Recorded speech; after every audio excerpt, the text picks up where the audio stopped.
Формирование бюджета, агропромышленный комплекс, ЖКХ, экология. Весь этот широкий пласт вопросов, связанных с развитием Республики Ингушетия, в течение 3 дней обсудят здесь, в стенах Верхней палаты парламента Российской Федерации. Ведь это именно те актуальные проблемы, которые касаются всех жителей региона. Водоснабжение в Ингушетии является одной из самых сложных отраслей, где наблюдается дефицит питьевой воды. Об этом в ходе расширенного заседания Комитета Совета Федерации по федеральному устройству, региональной политики, местному самоуправлению и делам Севера рассказал исполняющий обязанности первого заместителя председателя правительства республики Магомед Евлоев. По его словам, для комплексного решения данной проблемы необходима реализация ряда мероприятий, стоимость которых составляет 11,5 миллиардов рублей. Это строительство водозабора на реке Асса, модернизация водозабора Кантыша-Водолакова, а также бурение и обустройство 14 артезианских скважин для улучшения водоснабжения в Назрани. Мы понимаем, что вода является жизненным источником, и проблемы ветхости сетей, которые у нас находятся в процентах 70 в изношенном состоянии, они у нас фигурируют с 1996 года работы.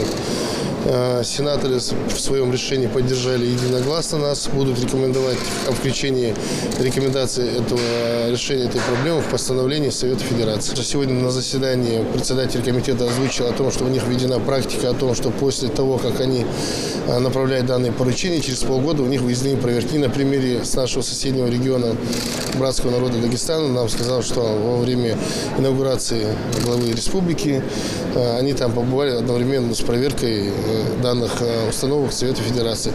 Соответственно, если сегодня у нас будет принято итоговое постановление, то в следующем году, в середине года, мы уже ожидаем комиссию Совета Федерации в нашем регионе.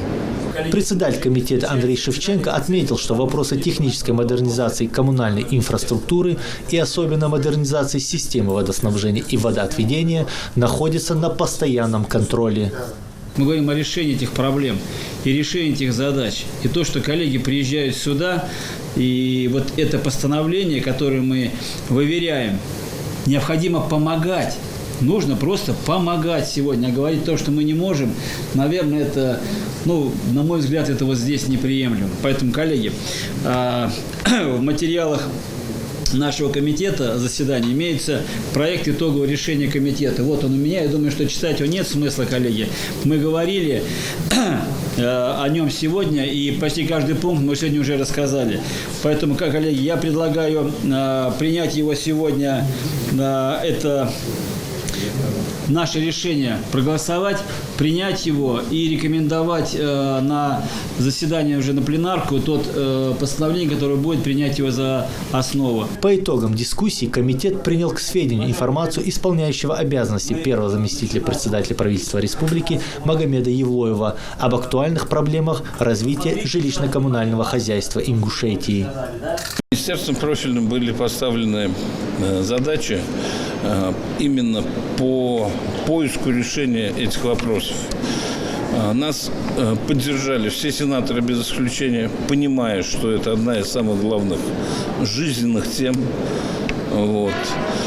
Это решение сегодня вошло, было записано и поддержано именно в решении комитета.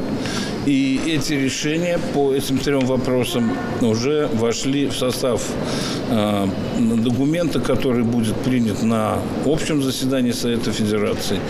То есть вот тот документ, который будет основополагающим для работы в нашей республике и для улучшения жизни наших людей.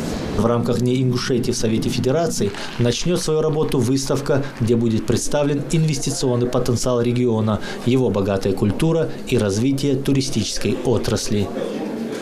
Хусейн Гагиев, Юсуп Ханиев, Рахман Цуров. Новости 24.